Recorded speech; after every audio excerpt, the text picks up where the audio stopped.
Et puis, les conséquences de l'enseignement laïque, qui est l'immoralité qui se répand dans nos villes et dans nos campagnes.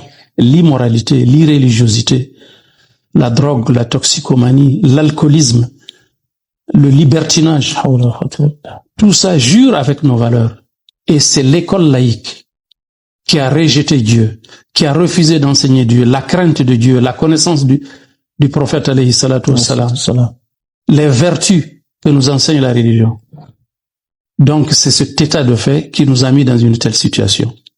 Sur le plan moral, sur le plan éthique, sur le plan social, sur le plan éducatif, tout a échoué. Aujourd'hui, tout le monde est d'accord que le système éducatif au Mali est un échec. Il n'y a plus d'éducation. Les enfants, imaginez-vous les étudiants, vous êtes au courant, quand ils se réunissent pour renouveler leur bureau, c'est avec des armes blanches. Exactement. Qu'ils se mettent à s'entretuer. Voyez-vous, parfois des élèves qui mettent à tabac leurs enseignants.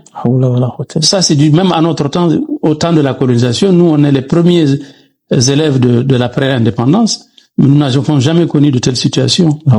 Des enfants qui se battent en fin d'année, pendant les fêtes de fin d'année, qui se battent sur des cartons de bière. Des adolescents. Imaginez-vous, au su et au vu des autorités, parfois c'est la direction du lycée ou la direction de l'école qui organise les fêtes de fin d'année. Et c'est eux qui achètent les cartons de bière pour venir les distribuer à ces adolescents-là. C'est l'échec total du système éducatif. Mais en plus de cela, il y a l'échec partant de la gouvernance économique, politique d'abord et ensuite économique. Politique, c'est tout à fait normal, parce que ce sont des dirigeants qui n'ont pas été éduqués dans les normes de l'éthique sociale, du respect de nos valeurs sociétales. C'est à eux qu'on confie les rênes du pouvoir, c'est eux qui sont chefs d'État, qui sont ministres, qui sont ambassadeurs, etc.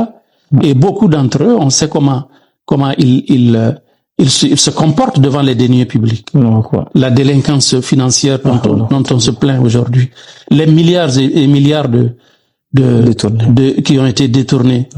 N'est-ce pas? On évalue la délinquance, les montants qui ont été détournés, la corruption.